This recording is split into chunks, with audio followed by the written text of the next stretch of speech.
Yes, students, continuing with the next part of the theory of supply. We are having now topic of price elasticity of supply. Now, what is price elasticity of supply? It's a measurement of percentage change in quantity supplied of a commodity in response to some percentage change in its own price. कि price में percentage change आने की वजह से किसी commodity की quantity में कितना चेंज आया, that is said to be price elasticity of supply. So formula in this regard is elasticity of supply is equal to percentage change in quantity supplied divided by percentage change in price. Now percentage change in quantity supplied is calculated as delta Q upon Q into 100 and percentage change in price is calculated as delta P upon P into 100, where Q stands for initial quantity and P stands for initial price. Delta Q stands for change in quantities supplied and delta P stands for change in the price of the commodity. By equating the values, 100 will be cancelled and the resultant formula will be delta Q upon delta P into P upon Q. Mostly this formula is used. So here I am doing one example here. A producer offers to sell 400 units of a commodity when its price is rupees 10 per unit. That means initial quantity is 400. That means Q is 400 and initial price is 10. That means price is 10. जो previous price या previous quantity भी हम इसको कह सकते हैं.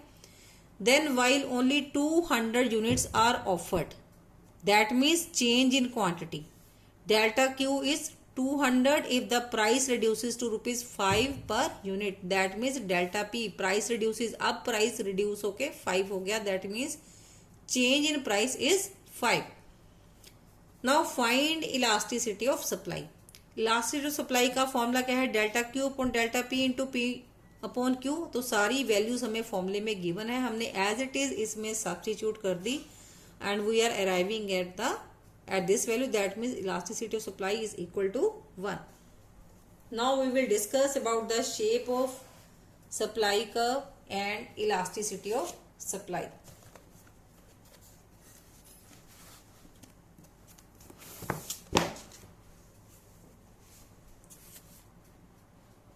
Now first of all we will discuss here perfectly elastic supply. Now here elastic also means as same way I have discussed in the chapter of demand, theory of demand. Elastic means जो change हो जाए और inelastic means जो fixed रहे, जो change ना हो. अब perfectly elastic supply क्या है?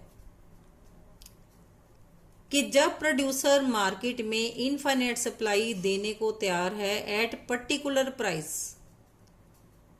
और अगर प्राइस थोड़ा सा भी गिरे तो जो सप्लाई है कमोडिटी की वो ज़ीरो हो सकती है. तो इस केस में जो सप्लाई है हम उसको कहेंगे परफेक्टली इलास्टिक सप्लाई और elasticity of supply tends to infinity. आप देखेंगे, just have a look at the table. Price constant है 30 30 30 and supply increases 100 200 300. Here in the diagram also at a particular price, mean when the price is 30, जो quantity supplied है it can be reduced, it can be increased, it can goes to infinity, it can go beyond also from Q2 point. So at a particular price quantity supplied is infinity, but with a slight fall in price quantity supplied may reduce to 0. So this situation is said to be perfectly elastic supply. Next is perfectly inelastic supply. Inelastic means supply will be fixed whatever price is given in the market. So it means supply here will not change with the change in the price. आप देखेंगे table में price change हो रहा है 20 to 30 then 40, but supply remains fixed Fixed means supply is inelastic. Here in the diagram also, price P से P1 जा रहा है तब भी उतनी ही सप्लाई है, और प्राइस P से P2 आ रहा है, फॉल कर रहा है, तब भी उतनी ही सप्लाई है. That means supply remains fixed. So it is said to be perfectly inelastic supply or when elasticity of supply is 0. Then highly elastic supply. Highly elastic supply हम उसको कहते हैं जब क्वांटिटी सप्लाइड में प्राइस के change होने से ज्यादा चेंज आता है. That means when percentage change in quantity supplied is more than the percentage change in price. So it is also said to be when elasticity of supply is greater than 1. So here when price increases from 10 to 15, supply increases from 100 to 200. supply एकदम से double हो गया. Price में थोड़ा सा ही increase हुआ है, price में जो परसेंटेज इंक्रीज हुआ है वो थोड़ा सा ही हुआ है, लेकिन सप्लाई में बहुत ज्यादा हुआ है. सो हेयर ऑल्सो डायग्राम भी हमने उस तरीके से ही बनानी है कि प्राइस में हम थोड़ा सा चेंज शो करेंगे, थोड़ा सा राइज, लेकिन क्वांटिटी सप्लाइड में हम ज्यादा इंक्रीज शो करेंगे. So here by plotting the points it will be the supply curve. Now next point is less elastic supply. Less elastic supply कब होगी? When percentage change in quantity supplied is less as compare to percentage change in the price. कि अब देखिए table में जो price है वो 10 से 15 हुआ, लेकिन सप्लाई में थोड़ा सा ही चेंज आया, थोड़ी सी ही सप्लाई जो है वो राइज हुई है 100 to 120. So here in the diagram also price P to P1 show हो रहा है, ये rise in the price show हो रहा है, और क्वांटिटी सप्लाइड शो हो रही है थोड़ी सी, सिर्फ थोड़ा सा इंक्रीज हुआ है, तो इसकी जो सप्लाई कर्व है वो थोड़ी सी स्टीपर बनेगी. And it is also said to be elasticity supply is less than 1. Then next is unitary elastic supply. Unitary elastic supply means when percentage change in quantity supplied is almost equal to the percentage change in price. So here you will see in the table price में change आ रहा है 10 to 15 and supply में change आ रहा है 100 to 150. तो percentage change हम इसमें मेजर करते हैं. दैट मीन्स क्वांटिटी सप्लाइड है उसमें 50% चेंज आया है, और प्राइस जो राइज हुई है वो भी 50% ही राइज हुई है, तो इक्वल चेंज हम इसमें शो कर रहे हैं. तो यहां पर हम क्वांटिटी सप्लाइड शो कर रहे हैं एक्स एक्सिस पे, और प्राइस हमने लिया है वाई एक्सिस पे. सो हेयर प्राइस में जितना राइज हुआ है उतना ही क्वांटिटी में हमने राइज शो करना है डायग्राम में. So this is the supply curve. तो जब elasticity of supply equal to 1 होती है तो सप्लाई कर्व 0 से स्टार्ट होती है. इस केस में this is said to be elasticity of supply when it is unitary elastic supply. Now our next topic is factors affecting elasticity of supply. तो यहां पर भी हमने यही शो करना है कि कब वो इलास्टिक है और कब वो इन इलास्टिक हो जाती है सप्लाई, या लेस इलास्टिक है या मोर इलास्टिक है. जो हमने अभी different degrees of elasticity of supply curve करी हैं, हमने उसी को हमने फैक्टर्स के साथ रिलेट किया है इसमें. तो फर्स्ट फैक्टर है इलास्टिसिटी ऑफ सप्लाई को इफेक्ट करने वाला, that is nature of inputs used. कि if elasticity of supply depend करती है कि हमने इनपुट्स किस तरह के यूज किए हैं. अगर तो हमें मार्केट में जो हम इनपुट्स अपनी प्रोडक्शन में यूज कर रहे हैं, inputs means raw material etcetera या लेबर है, वो इजीली अवेलेबल हैं, तो उस केस में हमारी जो सप्लाई है वो इलास्टिक होगी. मींस हम अपनी सप्लाई को घटा बढ़ा सकते हैं अगर हमें इनपुट्स इजीली अवेलेबल हैं. और अगर इनपुट्स इजीली अवेलेबल नहीं है तो हमारी जो सप्लाई है वो इन इलास्टिक रहेगी, दैट मीन्स फिक्स्ड रहेगी.